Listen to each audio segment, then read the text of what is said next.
¿Y si el verdadero poder no estuviera en lanzar ultimátums, sino en atreverse a decir no y sostenerlo hasta el final? Pase lo que pase, sin ceder ni un milímetro, aunque la presión se multiplique cada día. 14 días. Ese fue el plazo que la Organización de las Naciones Unidas, símbolo de la diplomacia global y de las reglas escritas por las potencias, le dio a Burkina Faso para ceder.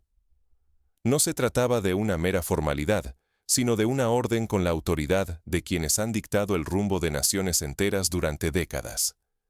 14 días para que un país pequeño, sin salida al mar, con una historia marcada por el colonialismo y la inestabilidad, aceptara lo que se le imponía desde fuera. Pero algo inesperado sucedió. El presidente Ibrahim Traoré, en un gesto que evocó las grandes resistencias históricas, decidió no solo resistir, sino hacerlo a la vista de todos. Frente a millones, en una comparecencia transmitida en directo por las principales cadenas africanas y replicada en redes sociales, respondió con una sola palabra: no. Un no rotundo, sin matices, sin espacio para el titubeo. Esta negativa no fue un simple gesto diplomático. Fue, y es, el eco de una batalla mucho más profunda, donde la cuenta regresiva impuesta desde el exterior representa mucho más que burocracia. Es una lucha por la dignidad, la soberanía y el derecho de un pueblo a escribir su propio destino. ¿Qué se arriesga realmente cuando una nación pequeña desafía el poder global? Para responderlo, debemos mirar la historia y aprender de quienes antes se atrevieron a desafiar el orden establecido. Durante estos 14 días, la tensión no solo crecía en los despachos oficiales. En las calles de Ouagadougou, la noticia se convirtió en un grito colectivo. El pueblo de Burkina Faso, lejos de rendirse ante la presión, salió a las plazas, ondeando banderas y dejando claro que la dignidad nacional no está en venta. Jóvenes y ancianos, comerciantes y campesinos, todos se unieron en una muestra de unidad pocas veces vista. Las imágenes de manifestaciones masivas, similares a las que se vivieron en Ghana durante su lucha por la independencia bajo Kwame Nkrumah, recorrieron el mundo. Cada hora que pasaba, la amenaza se transformaba. Ya no era solo política, ahora era una cuestión de identidad. ¿Puede un país africano decidir su propio destino sin pedir permiso? La respuesta de Traoré fue apostar por la transparencia. En vez de buscar la confrontación directa, hizo pública la carta enviada por la Organización de las Naciones Unidas, enfrentó al mundo sin intermediarios y permitió que su mensaje cruzara fronteras en cuestión de horas. La respuesta fue instantánea. Los discursos de Traoré recorrieron el continente, traducidos y compartidos por millones.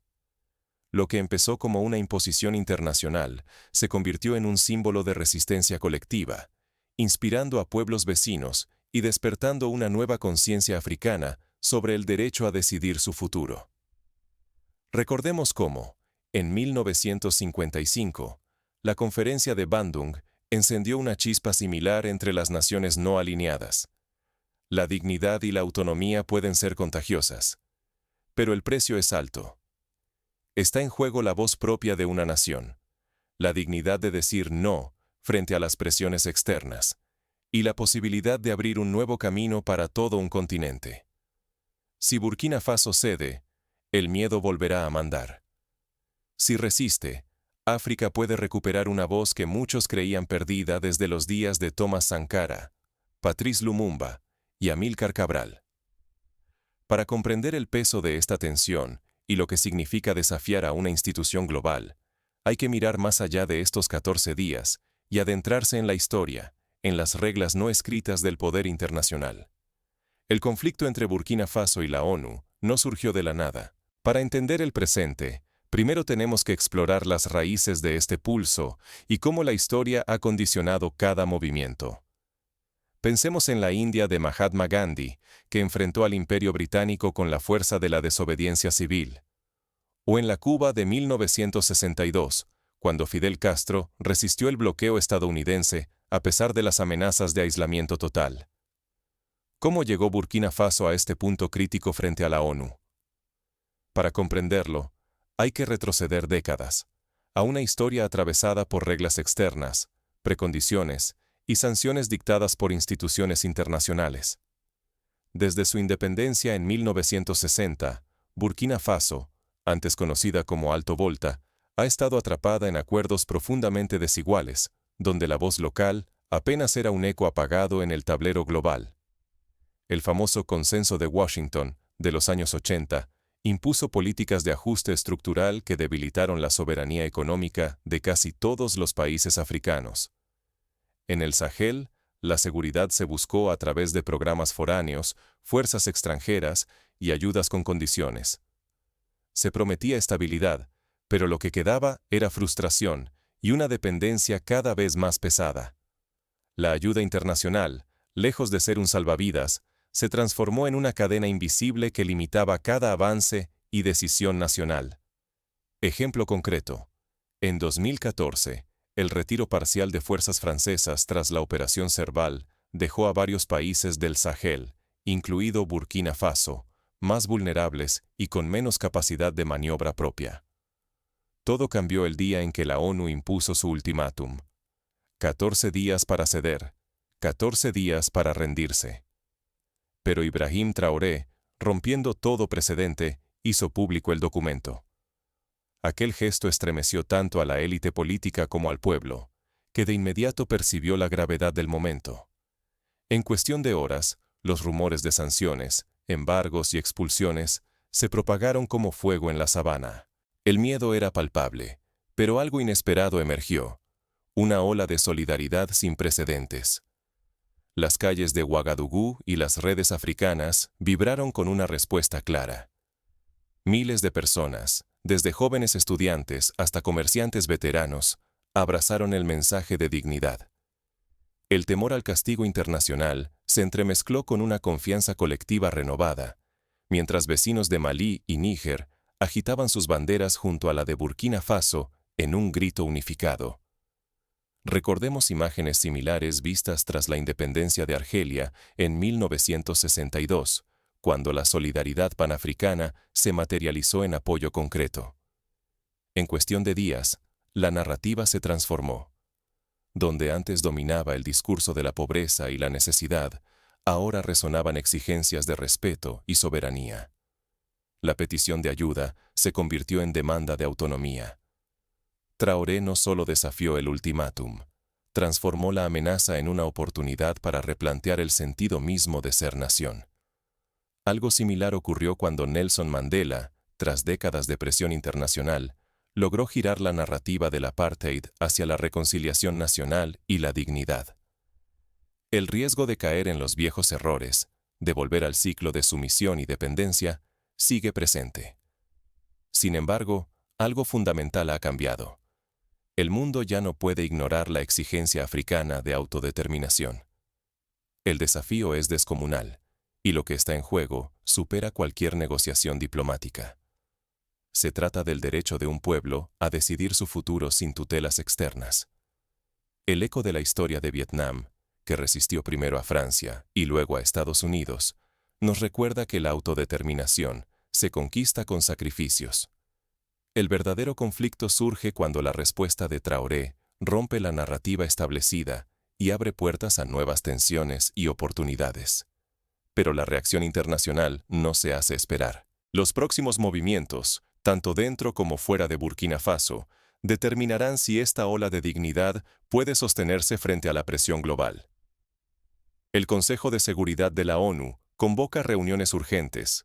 La Unión Africana debate sobre la legitimidad de las sanciones, y los embajadores occidentales multiplican sus llamados a la calma.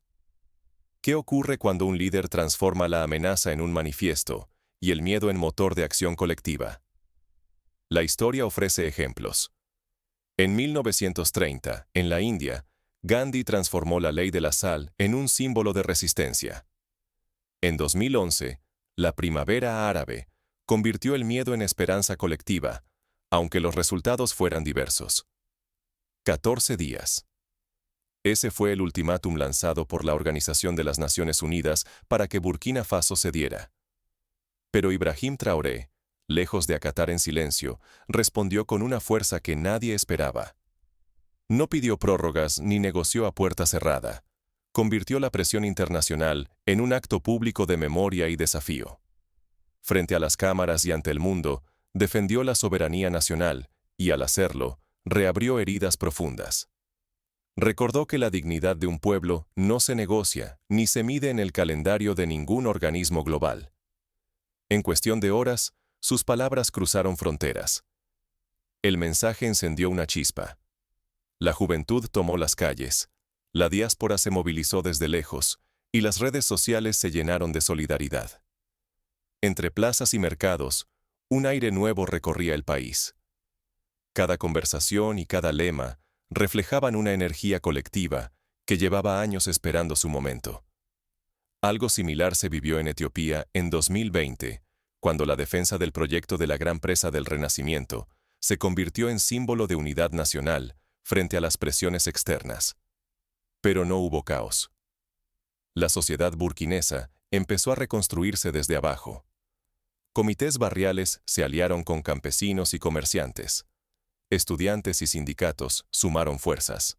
Pese a la incertidumbre internacional, los datos sorprendieron. La agricultura local alcanzó niveles que no se veían en décadas. El acceso a energía creció en zonas rurales y las cooperativas multiplicaron la producción. Mientras el mundo esperaba el colapso, surgían organización, cooperación e innovación. Un ejemplo concreto. En la provincia de Huet, los agricultores incrementaron la producción de arroz y maíz en un 20% gracias a la colaboración comunitaria y la reducción de la dependencia de insumos importados. La opinión pública internacional quedó desconcertada. La narrativa que mostraba a Burkina Faso como víctima pasiva se resquebrajó. El debate dejó de girar en torno a Nueva York o Bruselas y se centró en Ouagadougou. Analistas y diplomáticos se vieron obligados a admitir que no había aislamiento total. Se estaba gestando un renacimiento de conciencia africana, capaz de desafiar décadas de dependencia y reclamar un lugar propio en la historia. Sin embargo, el riesgo era innegable. Si la resistencia fracasaba, el país enfrentaría aislamiento y escasez. Si resistía, redefiniría para siempre el destino de África y el precio de la autonomía real. La tensión era casi tangible. Cada decisión, cada minuto, era un paso entre la esperanza y el abismo. Recordemos cómo, durante el embargo a Sudáfrica, el país vivió años de tensión máxima, pero la resistencia interna fue la clave para el cambio. Pero el pulso entre el aislamiento internacional y la cohesión interna apenas comenzaba. Pronto, una nueva amenaza pondría a prueba la determinación de todo el país. Los mercados internacionales reaccionan con nerviosismo, las agencias humanitarias advierten sobre posibles recortes y los analistas internacionales pronostican escenarios de crisis. Sin embargo, la sociedad burkinesa se mantiene firme, recordando que antes han sobrevivido a peores adversidades. ¿Es este despertar africano un punto de no retorno o apenas un espejismo frente al poder global? Las decisiones que se tomen en los próximos días no solo marcarán el rumbo de Burkina Faso, sino que quedarán inscritas en la memoria colectiva de todo el continente. Recordemos que en 1957, la independencia de Ghana fue vista con escepticismo por muchos, pero abrió la puerta a la descolonización de toda África Occidental. Imaginemos el primer escenario: una estabilización lenta, guiada por una resistencia pragmática. El gobierno evita la capitulación, fortalece alianzas regionales y busca soluciones internas para amortiguar las presiones externas. No hay euforia, pero tampoco sumisión. Cada paso es calculado, priorizando la supervivencia nacional sin renunciar a la dignidad. Un ejemplo concreto: la cooperación con Malí y Níger para crear cadenas de suministro regionales que reduzcan la dependencia de productos europeos. El segundo escenario es más audaz: el contagio del despertar. Lo ocurrido en Burkina Faso inspira a otros países africanos. Las plazas desde Bamako hasta Niamey se llenan de voces que exigen soberanía real. Los pronunciamientos se multiplican y la idea de que África puede elegir su propio destino deja de ser utopía para convertirse en consigna. El eco de este proceso genera solidaridad y obliga incluso a los poderes tradicionales a repensar su postura. Recordemos la ola de independencia que recorrió África en los años 60, cuando un país tras otro se liberó del yugo colonial. Pero el tercer escenario es el más incierto: el riesgo de aislamiento económico. Frente a la presión internacional, pueden llegar sanciones, crisis de abastecimiento y, en el peor de los casos, una intervención externa. La tensión se traslada de la esfera política a la vida cotidiana. Los precios suben, la escasez golpea los mercados, la incertidumbre se cuela en cada hogar. En este contexto, la resistencia se pone a prueba a diario. Un caso parecido ocurrió en Irán tras las sanciones internacionales, donde la economía sufrió, pero la cohesión interna evitó el colapso absoluto. Más allá de los discursos, lo decisivo será la coherencia entre palabras y resultados tangibles. La ciudadanía observa, mide, compara. Si la dignidad defendida en público no se traduce en mejoras visibles, el riesgo de retroceso es real. Pero si la resistencia logra frutos concretos, el ejemplo puede redefinir la política africana para toda una generación. En Sudeste Asiático, la resistencia de Indonesia al Fondo Monetario Internacional en 1998 sentó precedentes de autonomía que luego se replicaron en la región. En todos estos escenarios, la dignidad deja de ser un ideal abstracto para transformarse en un verdadero indicador político. Ya no basta con proclamarla. Ahora tendrá que demostrarse en la gestión, en la justicia y en la vida diaria de la gente común. Un gobierno que logra mantener el sistema educativo, garantizar el abastecimiento básico y proteger los derechos humanos, incluso bajo presión, convierte la dignidad nacional en una realidad palpable. El desenlace de este proceso no solo determinará el destino de Burkina Faso, sino que podría abrir una nueva era de soberanía africana. O, por el contrario, devolverla al tutelaje externo y la resignación. El ejemplo de Libia tras 2011 es una advertencia. La autonomía mal gestionada puede desembocar en caos, pero una resistencia disciplinada puede sentar las bases de un futuro más justo. En este cruce de caminos, cada decisión pesa más allá de las fronteras nacionales. Lo que ocurra en Burkina Faso resonará en toda África y quizás en la conciencia global. Como ocurrió con la caída del muro de Berlín en 1989, los cambios locales pueden tener un efecto dominó global. Construir autonomía es mucho más que resistir una orden. No basta con rechazar lo impuesto desde fuera. Hace falta disciplina, creatividad y una voluntad colectiva capaz de transformar la vida cotidiana. Un ejemplo práctico: la puesta en marcha de huertos urbanos en Ouagadougou, donde cientos de familias cultivan sus propios alimentos y reducen la dependencia de importaciones. El coraje de Burkina Faso y su gente ya se traduce en hechos. Han puesto en marcha un plan de reconstrucción que prioriza la producción local, impulsa una educación soberana y apuesta por la seguridad tejida desde la comunidad. También se han propuesto revalorizar sus recursos y redefinir lo que significa dignidad. Cada avance exige trabajo diario y constancia. No sirve un solo gesto heroico que se desvanece al primer obstáculo. La experiencia de Ruanda tras el genocidio muestra que la reconstrucción nacional se logra con acciones pequeñas pero sostenidas. La economía ha dejado de ser una abstracción manejada por tecnócratas ajenos. Cada decisión, cada campo sembrado o escuela abierta, cada cooperativa vigilada por sus propios miembros, se convierte en símbolo vivo de autonomía. El arroz que cosechan o el aula que inauguran es un acto de dignidad recuperada. Las cooperativas de mujeres, por ejemplo, han logrado generar empleos y mejorar la nutrición infantil en varias provincias. Pero el proceso está lleno de incertidumbre. El escepticismo, tanto interno como externo, se siente fuerte. La sociedad exige resultados tangibles y la presión por probar que la autonomía mejora la vida pesa sobre todos. Nadie puede permitirse fallar. El mundo observa cada paso. En este contexto, la transparencia y la rendición de cuentas se convierten en pilares fundamentales. Sin embargo, la transformación más radical ocurre en el interior de la sociedad. La dignidad, Antes negociada en despachos lejanos, ahora se practica en la calle, en la familia, en los pequeños actos cotidianos. No hay vuelta atrás. Para la juventud, la palabra soberanía ya no es retórica. Se ha convertido en meta y horizonte compartido. Los movimientos estudiantiles organizan foros, las radios comunitarias transmiten debates sobre el futuro, y los artistas plasman el nuevo espíritu nacional en murales y canciones. El riesgo es tan real como la esperanza.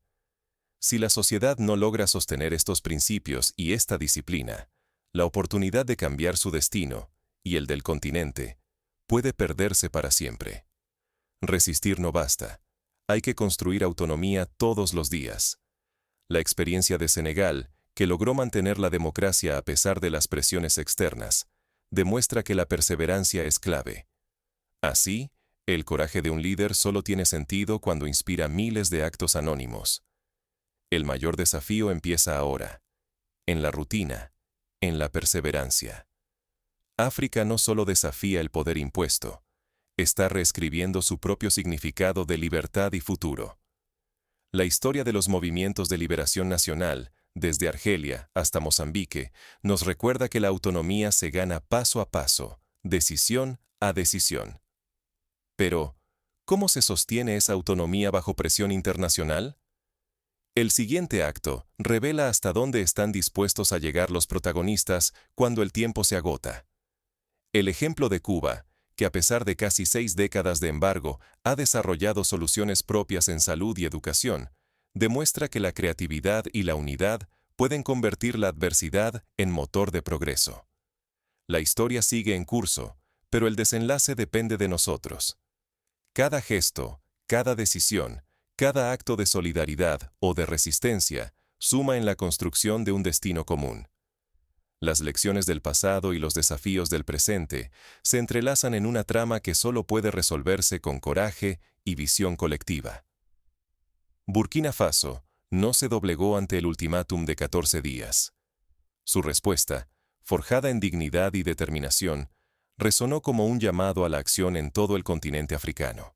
No hubo caos, sino un despertar colectivo. La convicción de que la autonomía y la dignidad no se suplican, se conquistan con valentía y unidad. Los comités vecinales ahora vigilan la distribución de alimentos, las escuelas desarrollan currículos propios y los jóvenes crean empresas tecnológicas para resolver problemas locales. Esta lucha trasciende la política. Es una cuestión de honor y de identidad. Es el reflejo en el que cada nación africana, y nosotros como ciudadanos globales, debemos examinar nuestras propias decisiones. Entre participar o resignarnos, se traza la frontera sutil entre la sumisión y la libertad conquistada. La experiencia de la Revolución tunecina nos recuerda que la participación ciudadana puede cambiar el curso de la historia. Lo sorprendente es que rechazar el ultimátum no llevó al aislamiento total. Por el contrario, desató una reorganización moral y política que desafía décadas de dependencia. Burkina Faso, lejos de ser castigado, se convirtió en faro para quienes sueñan con escribir su propia historia. Delegaciones de jóvenes de Senegal, Nigeria y Camerún visitan Ouagadougou para aprender de la experiencia y replicar las iniciativas en sus países. Cada jornada trajo consigo un reto, pero también una pregunta. ¿Callaremos o asumiremos nuestra responsabilidad? El riesgo de quedar inmóviles es real, pero también lo es la oportunidad de inspirar a África entera y al mundo a reclamar una autonomía auténtica, más allá de las presiones externas. El ejemplo de la resistencia vietnamita, que logró la reunificación del país a pesar de la guerra y la adversidad, es una inspiración constante. El desafío planteado no reconoce fronteras. Hoy, la dignidad de un país pequeño alimenta el sueño africano de autodeterminación y respeto. Las decisiones tomadas aquí sentarán el precedente de futuras luchas colectivas por la emancipación. Ya no es solo la historia de Burkina Faso, es la historia de un continente que despierta y exige su lugar en el mundo. Ante el poder impuesto, la apuesta verdadera es por la autonomía genuina y la dignidad compartida. Todo depende de si optamos por ser simples espectadores o protagonistas en la construcción de un nuevo destino para África y para toda la humanidad. Como recordaba Nelson Mandela, ser libre no es solo deshacerse de las cadenas propias, sino vivir de una manera que respete y mejore la libertad de los demás. El futuro está en juego. La decisión es colectiva.